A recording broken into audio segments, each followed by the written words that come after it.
the pressures that comes with being in your 20s.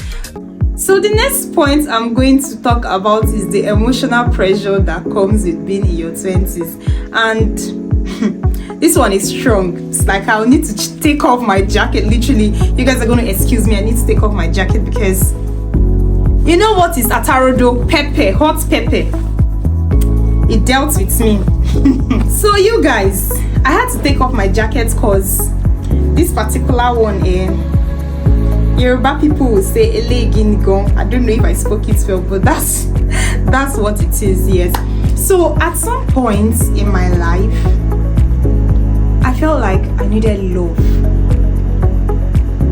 Yeah, I felt like I needed a man. Not a man as a father. Of course, I have like my father, but I felt like I needed a man to love me, to own me. Initially, I planned to get married at age 23. Don't even ask me how old I was when I got married, because it was like the difference between the 23-year plan I had. I don't even want to say. So at some point, I felt like I needed a man in my life. I needed to be in a relationship.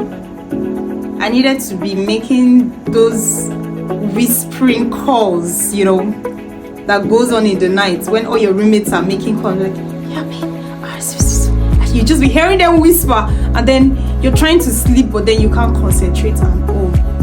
And it's got to me. However, I didn't give in to it. Maybe because of the level of discipline I had, or because of the kind of circle of friends that I was hanging around. Yeah, I think that was one thing that really helped me to manage that phase of my life. So I asked myself again. I like to have personal conversations, with myself, because I like to be truthful. There is nobody that will tell you the truth other than you telling yourself the truth. So yes, you need to learn to have personal conversations with yourself. So I asked myself, why do you need a man in your life? Because you want to make the calls with the other ladies in the room? Because you want to go for weekends? Is it even right? Like, are your priorities right? And it wasn't right. You cannot want a relationship because you want to feel among. That's like the lamest reason why you should want a relationship. You cannot desire to have a man in your life just because you want to be owned.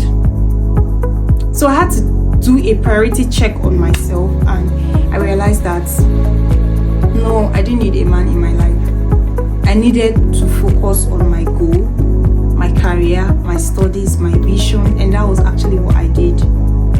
But it wouldn't have been possible if, one, I was not truthful to myself. Two, I was not disciplined to stand by my truths. Because it's one thing to tell yourself the truth, and it's another thing to obey the truths that you know. Three, if I didn't have the right circle of friends. Because sometimes people are influenced by the kind of friends they roll with. They will even be the one telling you, you need a man now. Can't you see that all of us, we're going to our man's houses and it's just you left out here. So I had the right circle of friends. And then fourthly, I had a good relationship with God. You guys know that there's no YouTube topic without the God factor. Yes, I had my relationship with God, and trust me, I was able to redirect myself back to the original plan of God for my life. And as God may have it, today I am married. Happily married, happily in capital letters, like happily married to the man of my dreams. That's a story for another day. So yes, that was how I was able to manage the emotional parts.